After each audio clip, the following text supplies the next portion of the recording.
teme usted? ¿Castillo puede demandar al Estado? Claro, claro que sí, bajo esta perspectiva, pero yo creo que más bien el Congreso puede advertir que aquí cometió un error grave al no darle posibilidad de contradicción o garantía de derecho de defensa.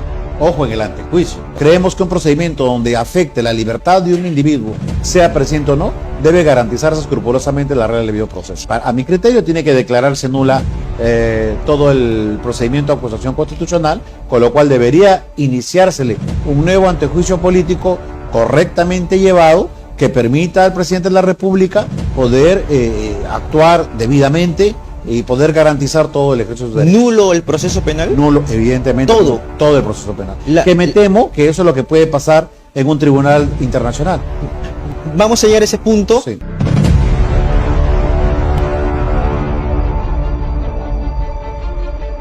Hoy contamos con la presencia del doctor Gustavo Gutiérrez Tixe, magistrado del Tribunal Constitucional, para dialogar, platicar sobre un tema muy controvertido. Durante las últimas semanas se ha difundido un voto singular suyo sobre la detención ilegal, legal de Pedro Castillo. De hecho, eso es lo que consignamos en el título, en el rótulo de esta transmisión en tiempo real. El doctor Gustavo Gutiérrez Tixe fue el único integrante del Tribunal Constitucional que no respaldó en su totalidad la sentencia que rechazó el habeas corpus a favor del exmandatario Pedro Castillo. Le damos la bienvenida a la tribuna de entrevistas del EP, doctor. ¿Cómo estás? Nuevamente por aquí luego de bastantes años. Igualmente, muchas gracias y un saludo para todos los que nos están viendo ahora. La pregunta de cajón es si la detención de Pedro Castillo, de acuerdo a su opinión, para poder contextualizar eso, ¿fue legal o ilegal? Bueno, a criterio mío, la detención ha sido inconstitucional. Ok. En razón que no se han cumplido los presupuestos que exige la Constitución para la detención de un dignatario, de un presidente de la República que tiene residencia de fuero y un conjunto de prerrogativas. Ahora, sobre la vacancia por incapacidad moral permanente, no hay mayor objeción por su parte. No, porque lo que ocurre... Sino bien sobre el antejuicio. Sí, lo que ocurrió en este caso, ustedes saben, es que el presidente de la República leyó un mensaje a la Nación. Correcto. Y en el mensaje a la Nación dispuso el cierre del Congreso y la intervención de algunas entidades del Estado. Ese hecho definitivamente es también inconstitucional y genera una responsabilidad de tipo político y de tipo ética. Entonces, es un claro acto que genera per se una vacancia. Y una vacancia por incapacidad moral.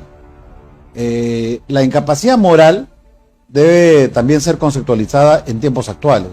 Claro, muchos utilizaban lo moral en el siglo XIX. En el siglo XX, XXI, entendemos que lo moral en el Estado tiene un componente ético, ¿no? Es decir, el comportamiento externo de un dignatario, de un servidor, de un funcionario, de cómo debe cumplir y administrar los servicios públicos. En este caso, una persona que se ha puesto al margen de la Constitución, ha cerrado el Congreso sin tener capacidad para hacerlo, pues entonces ha incurrido en un acto de grave infracción y, por cierto, de incapacidad moral para seguir gobernando. Entonces, de esa perspectiva, todo el tribunal está de acuerdo. El presidente incurrió en una causal de vacancia, incapacidad moral, y ha sido correctamente vacado. Sobre el antejuicio político. Esa es otra cosa, porque ese mismo hecho, que es reprochable desde una perspectiva ética moral, también puede constituir o no un delito. En la tesis del Ministerio Público habría un delito. El asunto es cuál sería el delito por dar un mensaje a la nación, por leer un delito de rebelión, de conspiración. O tentativa de rebelión. Tentativa no existe, ¿no? Pero en rebelión, porque tendría que haber un acto de consumación. O sea, ¿qué es la rebelión? O sea, es alguien que se alce en armas. El que se alce en armas... ¿Los actos de ejecución no podrían subsumirse dentro de la tentativa? Fíjate que en el caso Antauro, por ejemplo, lo condenan precisamente por el hecho de rebelarse en armas, pero también por haber tomado las armas. Entonces, el tomar las armas, sustraer las armas de la comisaría, ya es el delito 1. Y el otro lado, el hecho de haber realizado la revuelta que quedó con la muerte de los policías, es un hecho 2. No es tentativa. Podría decirse ahí también que eso es tentativa, ¿no? porque yo cojo las armas Ya. para poder levantarme, en este caso, y realizar un acto como este. Precisamente aquí es bastante extraño porque a Castillo, al final, la acusación constitucional se le hace por delito contra la tranquilidad pública, abuso de autoridad y conspiración para subvertir el orden constitucional. La conspiración, por ejemplo, necesita de un presupuesto fundamental, del concierto de dos actores. Debo entender que usted está en completo desacuerdo entonces con el pronunciamiento del doctor San Martín Castro, que desarrolla la figura de la tentativa de rebelión. Sí, totalmente. Y además, aún con eso supuestamente ese fuere la coherencia narrativa de una imputación penal, en consecuencia de lo que estamos de desacuerdo en la sustanciación de un procedimiento que no ha tenido ninguna garantía de debido proceso. Se refiere al antejuicio, Claro, antejuicio político. porque claro, para poder imputarle a un presidente de la República en funciones, o 5 años después de que ha dejado de ser presidente, ese plazo, 5 años, lo dice la Constitución, ese presidente tiene derecho a gozar de una prerrogativa que se conoce como el antejuicio político.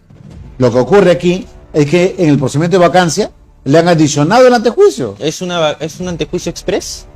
Pareciera, ¿no? O sea, desde las características que se han dado, no es lo mismo una vacancia que un antejuicio. Sus colegas del Tribunal Constitucional alegan de que esto es válido, es legítimo porque se vivía en un clima de normalidad constitucional, un clima de incertidumbre en donde la defensa de la Constitución primaba. Y es que eso justificaba específicamente Por eso, este antejuicio político. técnicamente hay una anormalidad constitucional, si quiere llamarlo así. Yo sería muy cuidadoso con ese concepto smithiano, que podría justificar un golpe de Estado también, ¿no? Lo que técnicamente aquí hay, en efecto, ¿no? Una situación grave, una situación insostenible, una situación imprevisible, y por tanto, pues no se podía cumplir cabalmente todo el procedimiento, en este caso de separación del presidente. No se cumplió todo el procedimiento, porque ni siquiera la vacancia, que requiere de un número de votos para la exoneración, se llegó a ese número de votos. ¿105 o 2/3? Sí, 105 para la express, para la rápida. Estamos hablando de la vacancia. No se llegó, pero es entendible. Es entendible por el momento. Pero a lo que quiero llegar, y para que entienda la opinión pública, que no es lo mismo la vacancia que una sustanciación de un antejuicio. La vacancia es un procedimiento más político y más discrecional. El Parlamento aparta a un dignatario porque ya no está en condiciones de ser un dignatario. En este caso ya no está en condiciones de ser presidente. Lo separa del cargo, lo saca del cargo. Entonces eso ha sido válido aún con la falta de votos para poder llegar a hacer un procedimiento rápido.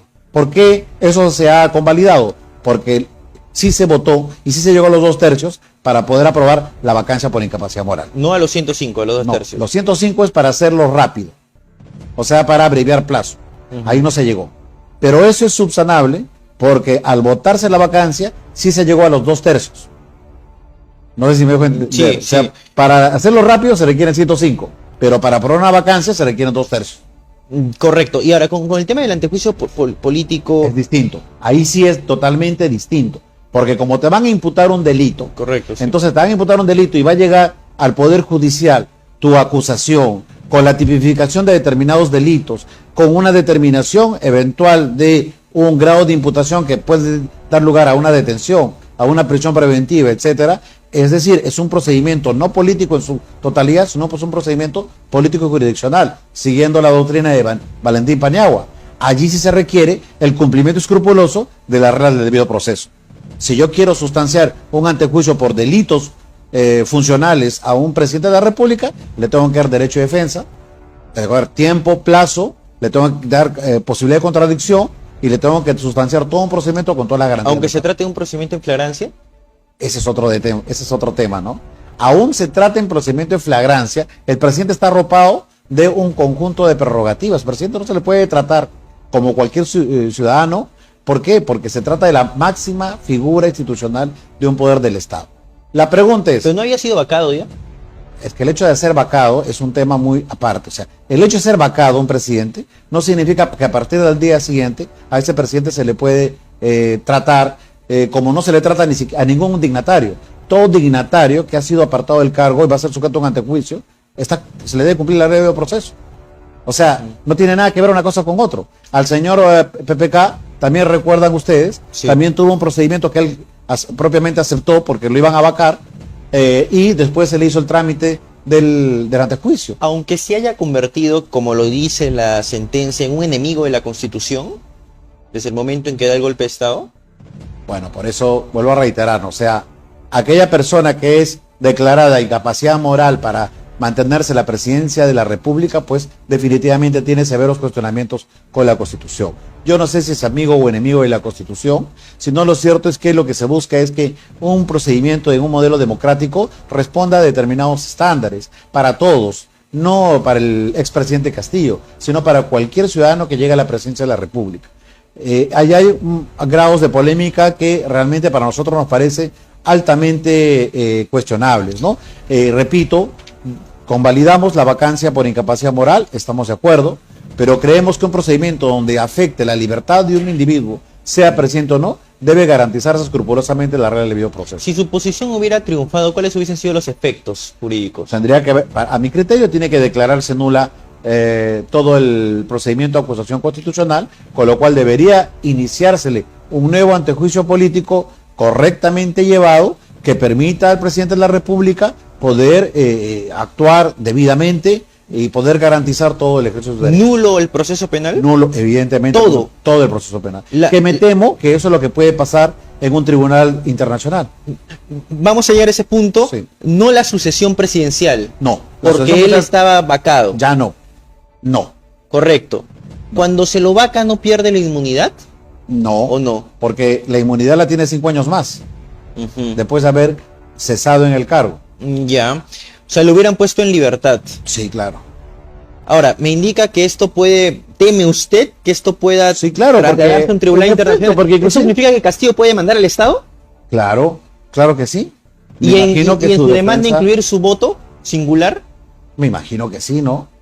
Me imagino que sí y bueno, veremos qué es lo que dice. Para que esto se contextualice, pedir una indemnización. No sé si el objetivo sea una indemnización, ¿no? Probablemente aquí hay un tema más importante, ¿no? Que es el destino de un expresidente, sobre todo por la imputación de hechos delictivos que pueden llevar una condena, ¿no? A mí me parece bastante forzada, y es por eso que lo dice mi voto, ¿no? De que al presidente se le pueda imputar, por ejemplo, delito de abuso de autoridad o contra la tranquilidad pública, ¿no? O sea, adicional, o sea, tienes ahí un delito de abuso de autoridad 5 años, tranquilidad pública 8 años, conspiración 15, ya tiene 30. Pero en realidad no hay conexión entre los delitos. ¿Qué cosa cometió el presidente de la República cuando mandó un mensaje a la nación?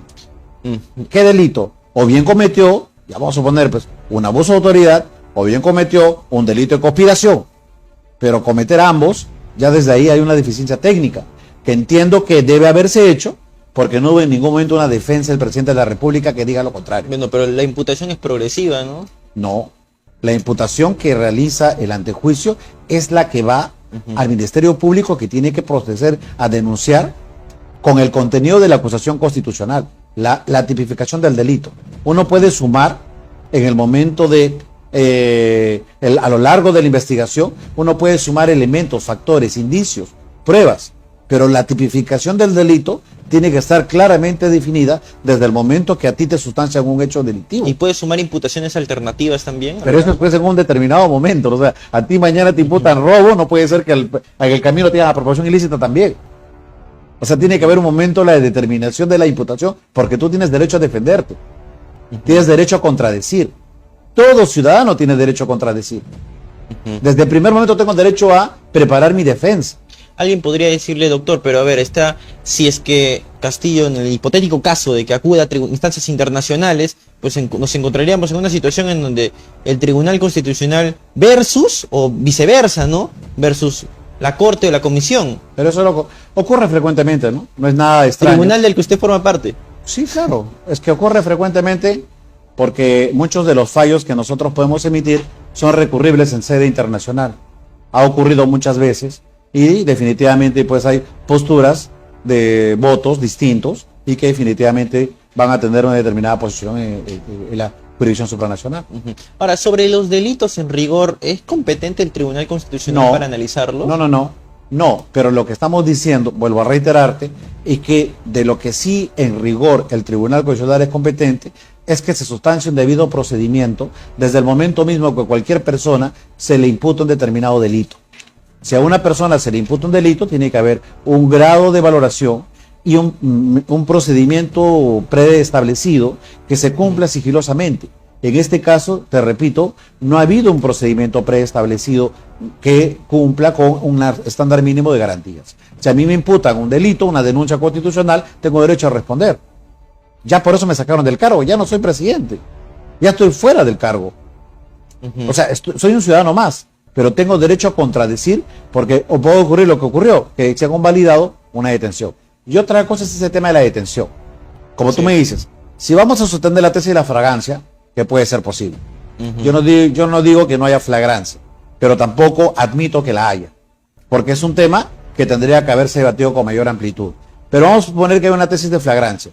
En principio, un presidente de la República no se le puede detener por cualquier policía o se le puede llevar a una carceleta. La tesis de la flagrancia indica que el 89 del reglamento del Congreso no se refiere a delitos clandestinos, más no a delitos en flagrancia.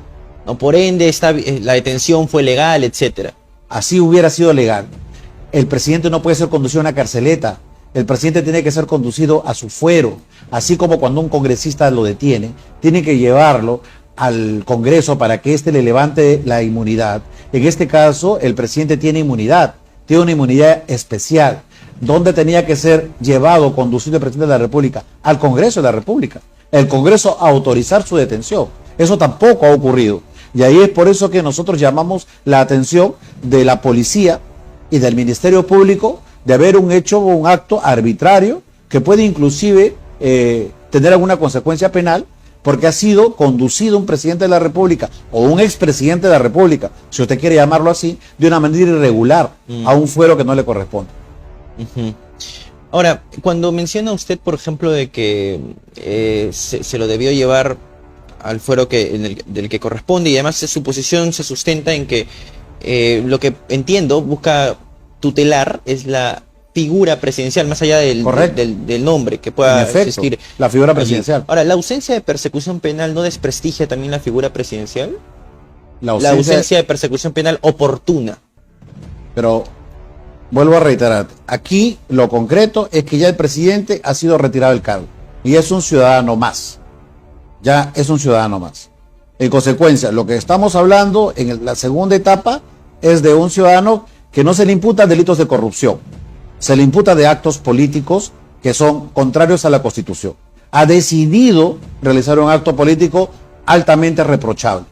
Entonces, no es propiamente un delito de corrupción, no es un delito de esa naturaleza, es un delito que tiene incidencia de carácter político. Entonces, lo mínimo que puede hacer cualquier democracia es garantizarle un conjunto de reglas que permitan a ese dignatario poder defenderse y poder sustentar su postura. El hecho político es reprimible, el hecho delictivo debe ser materia de un debido proceso. ¿Existen esas reglas a la fecha? ¿Positivizadas? ¿De qué me está hablando? Esas reglas, las reglas para poder, en una situación como la que vivimos el 7 de diciembre de hace algunos años, ¿existen reglas para el debido proceso en casos de golpes de Estado como los de Castillo? No, bueno, estamos hablando, repito, de un hecho, de una quiebra, de una ruptura de un orden democrático, etcétera, y por tanto el mecanismo correctivo, porque es un hecho político, es la separación del presidente. Pero para imputarle un delito tiene que haber un conjunto de garantías, eso es reglas de derecho penal. Inclusive sí está contemplado el Código Procesal Penal, porque hay reglas para el procesamiento de altos funcionarios del Estado. Estamos hablando de un presidente de la República.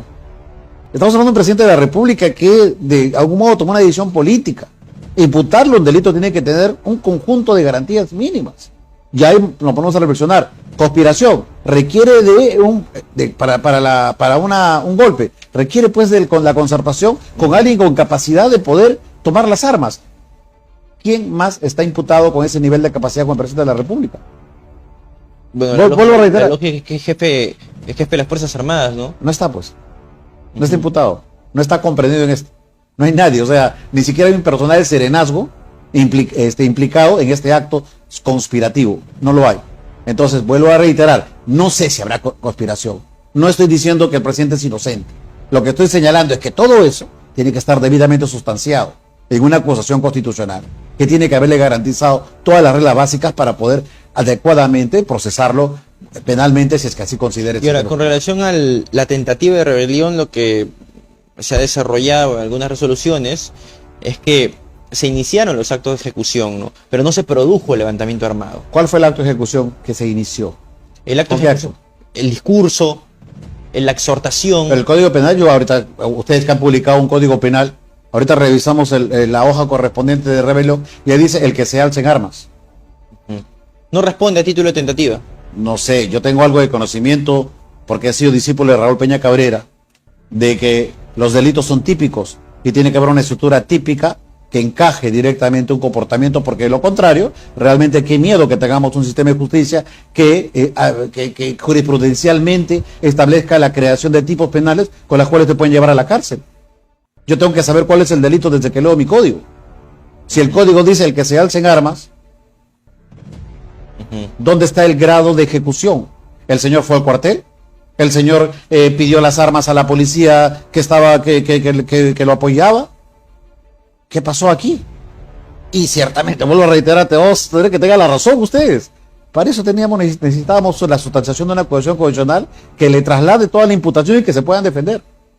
Pero tenemos un señor que ya está preso, que ya está con un nivel de investigación y de formulación de esta imputación, que no ha tenido una larga etapa en la cual no ha podido defenderse. Si eso hubiera sido así, Castillo hubiese llegado a la embajada de los Estados de México. Probablemente habría llegado a la embajada, probablemente estaría asilado, lo que usted considere. Ese es otro tema. Ese es otro tema diferente, ¿no? Si es que esto hubiera ocurrido, igual se hubiera podido franquear algún procedimiento de extradición. Sí, pero un magistrado constitucional tiene un doble rol, político y jurídico. Tiene que también tener una lectura política. Claro. Entonces, eso no encaja dentro de esa lectura política. Yo creo que desde un punto de vista político, entonces políticamente se hubieran actuado a través de los cancilleres, etcétera, si es que es político, porque si es jurídico, nosotros no podemos frenar un hecho para que también se dé un asilo, como en el caso ocurrió de Alan García, que se le denegó el asilo. Tiene que haber un conjunto de presupuestos para que eso pueda suceder. Y finalmente hay que entender también un tema sustancial, que me parece extraño que en el país hayamos llegado a niveles insospechados de criminalización de los procesos y las investigaciones. Las investigaciones y los procesos por regla deberían realizarse en libertad, porque no es un acto de condenatorio. Pero tenemos más de 35,000 presos en las cárceles que no tienen condenas, que tienen acusaciones penales que al final se sustancian en los tribunales judiciales y que dictan mandato de detención hasta por 36 meses sin una condena. Yo entiendo mucho esa posición y la suscribo, de hecho. La suscribo. ¿Quién no podría suscribirla? Sin embargo, fíjese, si de pronto yo hago el análisis y digo, no lo va a compartir de seguro, pero vamos, si Castillo salió, lo tuvieron cerca a la avenida Wilson, hay quienes dicen que se estaba fugando, en fin, eso es otro nivel de análisis. De camino a la embajada mexicana. Vamos, a ver, ese contexto no tendría que también eventualmente, como lo ha sido analizado por una sentencia del Tribunal Constitucional en el caso del habeas corpus, porque de lo contrario, si yo le excluyo del radar, no tendría un voto singular descontextualizado de los criterios. Por eso, si es que es válida, de los hechos políticos. Si es que es válida la detención por flagrancia, que no lo estoy negando, el presidente tenía que ser conducido al Congreso.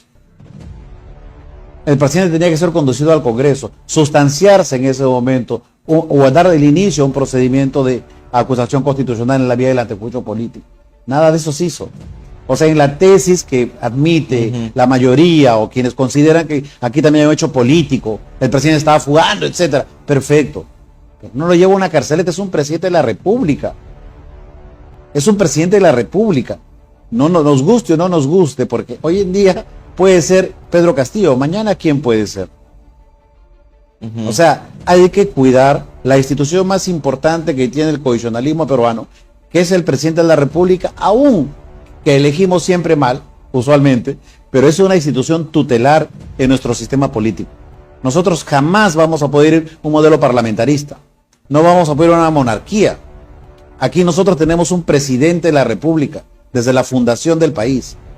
Por lo tanto, tiene que estar arropado un conjunto de garantías. Aunque en los hechos parezca ser lo contrario, Pero es que o sea, digo, ¿ustedes creen que podría el Congreso gobernar? ¿Un parlamentario podría ser presidente del Perú? ¿Los parlamentarios podrían entre ellos designar al presidente de la República? ¿Podríamos tener un rey? Nosotros tenemos una figura civil que es un presidente con un periodo determinado.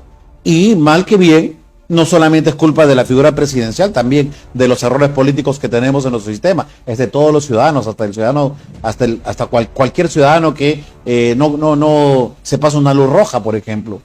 Definitivamente hay una falta de conciencia cívica, pero eso no significa que menoscabemos algunos temas sustanciales que tenemos que aprender a resguardar. Los derechos fundamentales son de todos. La regla de debido proceso están ligados a la pérdida de libertad o el estatus de un ciudadano. Eso es trascendental, es fundamental. Y las instituciones también tienen un conjunto de prerrogativas que tienen que cumplirse y eventualmente evitar cualquier tipo de abuso. En su voto usted exhorta al Congreso de la República a tomar medidas correctivas, ¿correcto? Sí, claro. Sí. ¿Cómo debe ser leído eso? Como yo creo que... de aquí en adelante... No, yo creo que debiera hacerse un nuevo juicio, un nuevo proceso de acusación condicional al expresidente Castillo. Yo creo que... Aunque haya una sentencia del Tribunal Constitucional que es un órgano de cierre mayoritario... Bueno, ya, pues, es mi sugerencia, ¿no? Es mi sugerencia, probablemente yo soy el único que votó bajo esta perspectiva, pero yo creo que más bien el Congreso puede advertir que aquí cometió un error grave al no darle posibilidad de contradicción o garantía de derecho de defensa, ojo, en el antejuicio. Pero eso no sería retroactivo bajo ninguna circunstancia. Podría ser, bueno, ha habido casos... ¿Por qué podría ser? Porque el caso, por ejemplo, de los terroristas, con la sentencia Tineo Cabrera, muchos que fueron condenados por terrorismo, se les hizo nuevos procesos. Y ni siquiera salieron de la cárcel. Había una sentencia del Tribunal Constitucional, claro, un órgano de cierre. El caso Tineo Cabrera. El caso de las leyes antiterroristas. Porque por las leyes antiterroristas, muchos fueron condenados por apología del terrorismo, etcétera, y luego después hubo una sentencia de tribunal que finalmente lo que hizo fue que se iniciaran nuevos juicios, jueces sin rostro. Personas que fueron condenados con jueces sin rostro tuvieron nuevos juicios. Entonces, en este caso también podría sustanciarse una nueva acusación. No, alguien podría decir que está enmarcando la estrategia. Bueno, tú me estás preguntando, ¿no? Estoy defendiendo mi voto.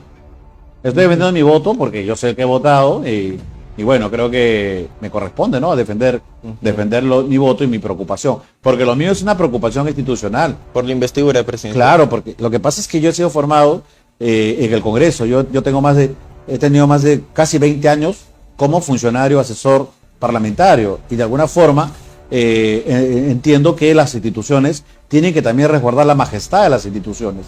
Que eso es trascendental en cualquier democracia. O sea, el presidente Trump, al presidente de México, etcétera, igual se les puede imputar un conjunto de hechos, pero no creo que se le menoscabe la posibilidad de poder ejercer un derecho de defensa desde el momento mismo que se le imputa algún acto de índole delictivo. Bien, doctor, muchísimas gracias por su participación en esta secuencia de entrevistas.